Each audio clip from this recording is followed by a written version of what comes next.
Elena had lived on the edge of the frontier town for nearly 2 years, but most people barely knew her voice. They saw her walk through the market with quiet steps, carrying herbs in woven baskets, her dark hair always braided neatly, her eyes lowered as if she did not want to disturb anyone. The townspeople called her the Apache widow behind her back, sometimes with curiosity, sometimes with pity, and sometimes with cold misunderstanding. But no one truly knew her heart. No one knew how heavy her loneliness had become since the winter her husband never returned. Her days were filled with work. She rose with the sun, gathered herbs from the fields, looked after the elders in her village, and then walked the long, dusty road into town to trade what she had collected. She never complained. She never asked for anything. But each night when she sat alone in her small house, silence grew louder than the wind outside, and she held herself the same way she used to hold her husband when life still felt warm. Her hands wandered not in desire, but in grief, touching the old blanket he once used, the wooden bead necklace he made for her, the folded clothes she could not bring herself to give away. The memories would come like waves she could never stop. But she spoke of this to no one. Until the day, fate brought someone to listen.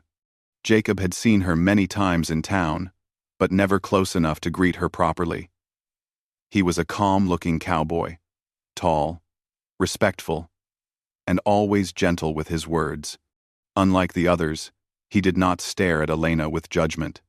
He admired her strength from afar, sensing that everything she carried on her shoulders was far heavier than the small basket in her hands. When he tried to greet her once at the trading post, she only nodded shyly and walked past, her cheeks pink with nervousness. Jacob had smiled softly to himself, thinking she must have felt embarrassed to speak. He wondered often how someone could look so strong and so fragile at the same time. One late afternoon, the sky turned gray earlier than usual. The wind picked up dust from the ground, and clouds rolled in, warning of a storm.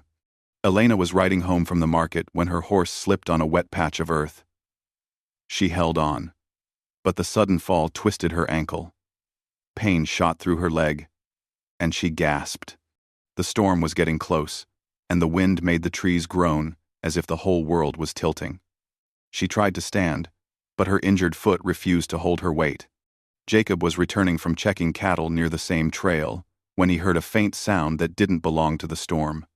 He rode closer, and through the tall grass he saw Elena sitting on the ground, holding her ankle, her face pale and wet from the cold wind. "Are you hurt?" he asked gently. She looked up. Jacob dismounted quickly, kneeling beside her without touching her yet, giving her space. "May I look at your ankle?" he asked. She nodded, biting her lip.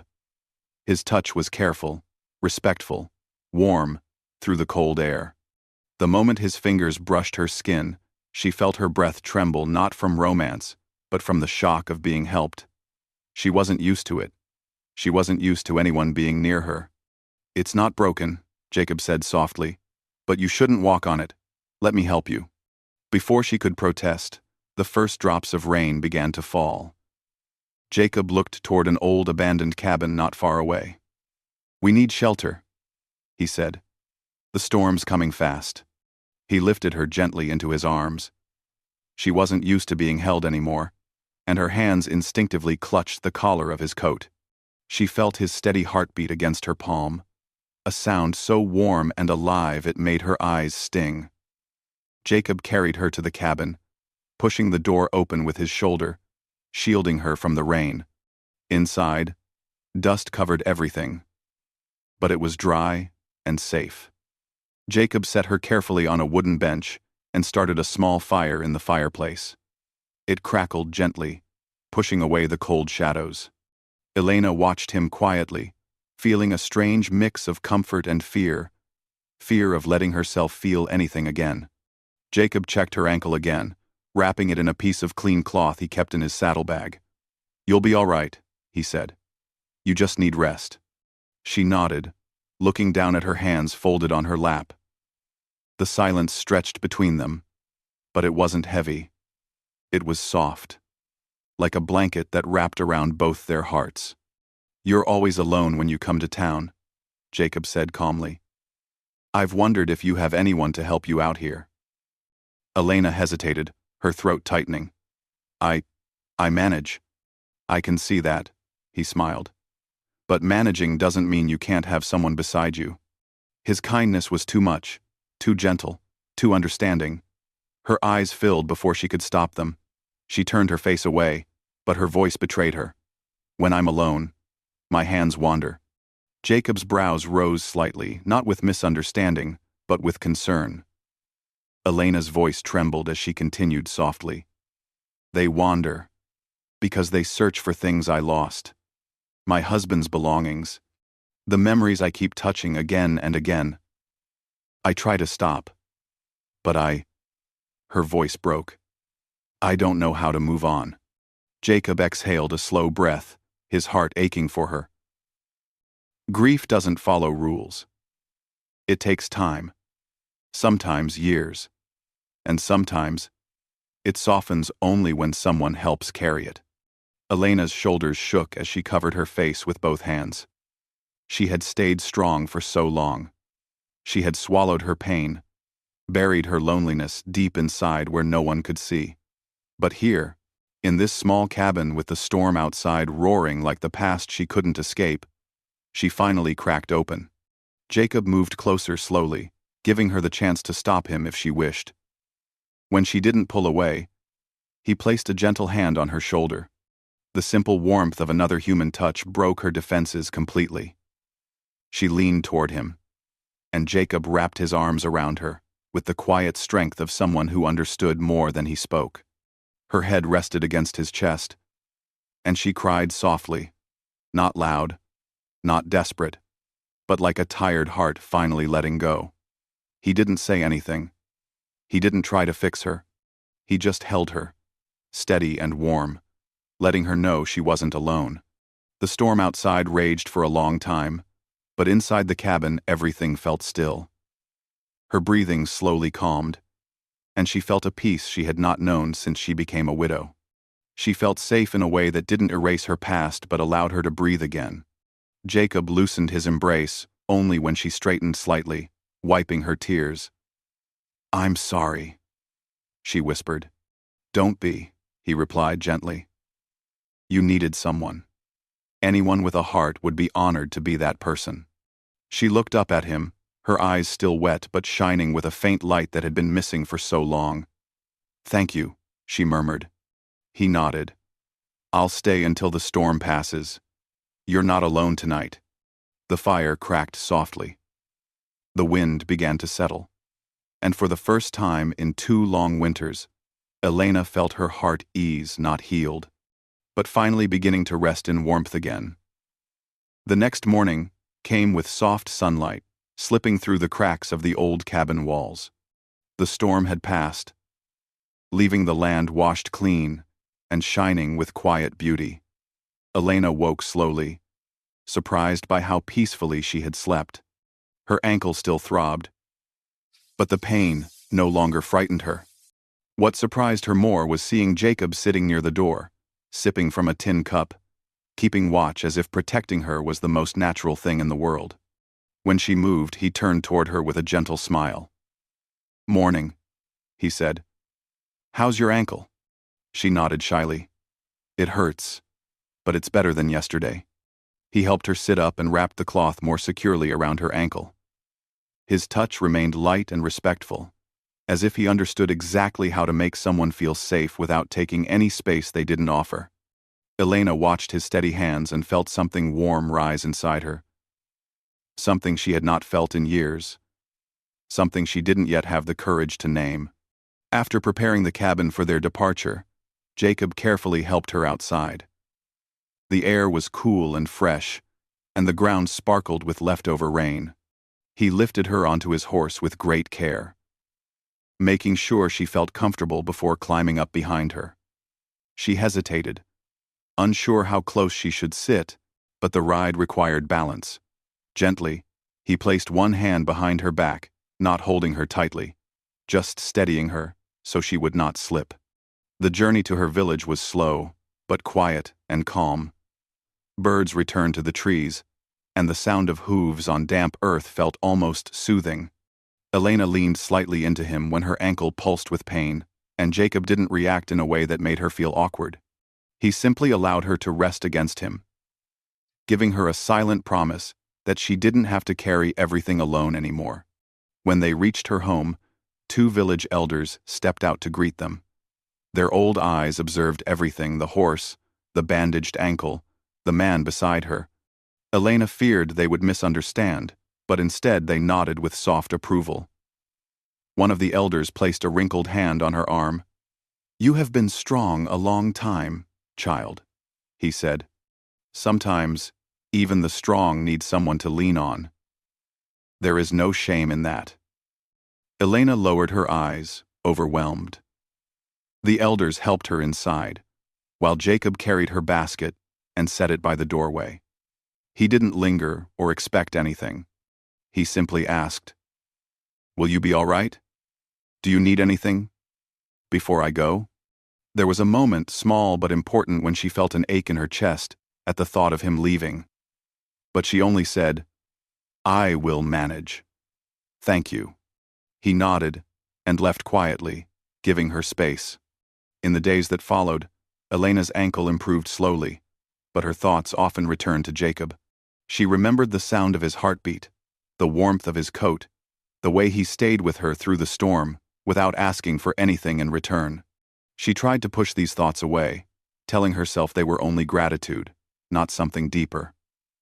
But loneliness mixed with hope can create emotions she never expected. Jacob did not disappear from her life after that day. Every 2 or 3 days, she would see his figure approaching from the path, sometimes carrying water buckets, sometimes bringing wood, other times with herbs from town, so she wouldn't have to walk far. He never pushed conversation on her, never tried to get closer than she allowed. He simply helped where help was needed. And each time he left, she felt her house grow a little quieter than it was before his arrival. As the weeks passed, Elena began to change. Her steps were lighter, her voice steadier. She started laughing again, softly at first, then more freely when Jacob accidentally tripped carrying water, splashing them both. He looked embarrassed, but she laughed so sweetly that even he couldn't help smiling. She taught him how to identify healing herbs. He taught her how to repair a fence.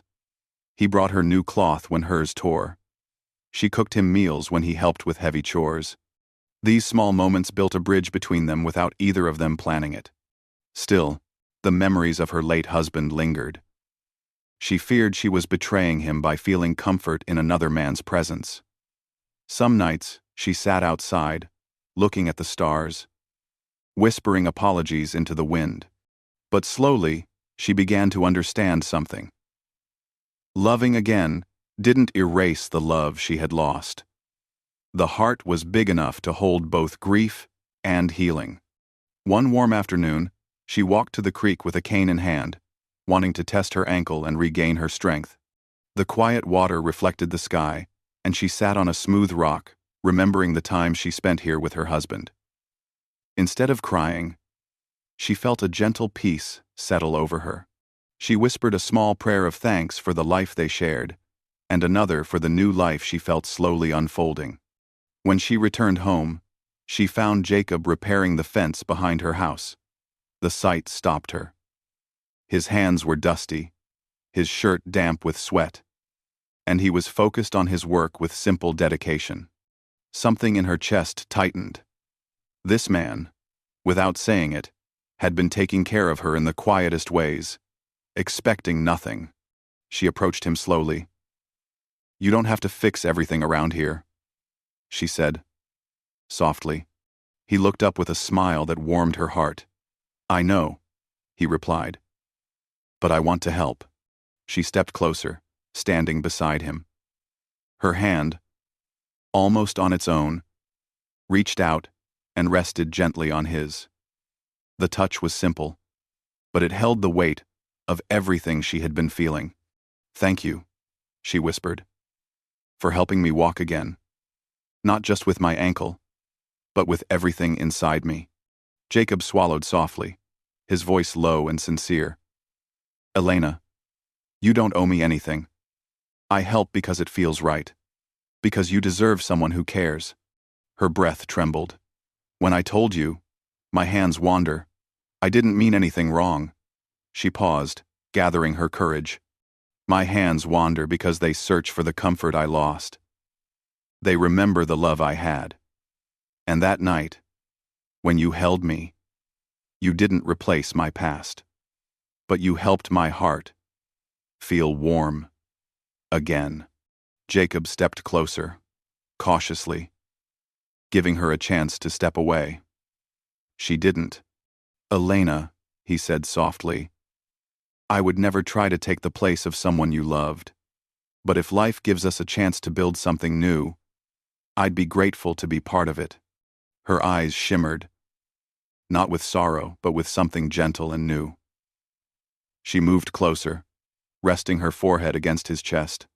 She felt his breath slow as he wrapped his arms around her very lightly, as if holding something precious. The wind rustled the trees, carrying away the last pieces of her loneliness. She closed her eyes, feeling safe, not because she had forgotten her past, but because she had finally allowed herself to step into her future. They stayed that way for a long time, two people who had carried heavy burdens, now sharing the weight together. Elena's hands, once lost in memories, finally found something new to hold. Not sadness, not grief, but hope. Quiet and steady, like Jacob's embrace. The days ahead were not promised to be perfect. Life on the frontier was never easy. But she no longer feared facing the mornings alone. She knew she had someone who understood her heart, even when she did not speak. Someone who respected her past and cared for her future. And so, the Apache widow, who once whispered her loneliness into the dark, finally found a place where her heart could rest. Not because her grief disappeared, but because she discovered that love could grow again in the most unexpected ways, carried gently in the arms of a man who asked for nothing and gave everything in silence.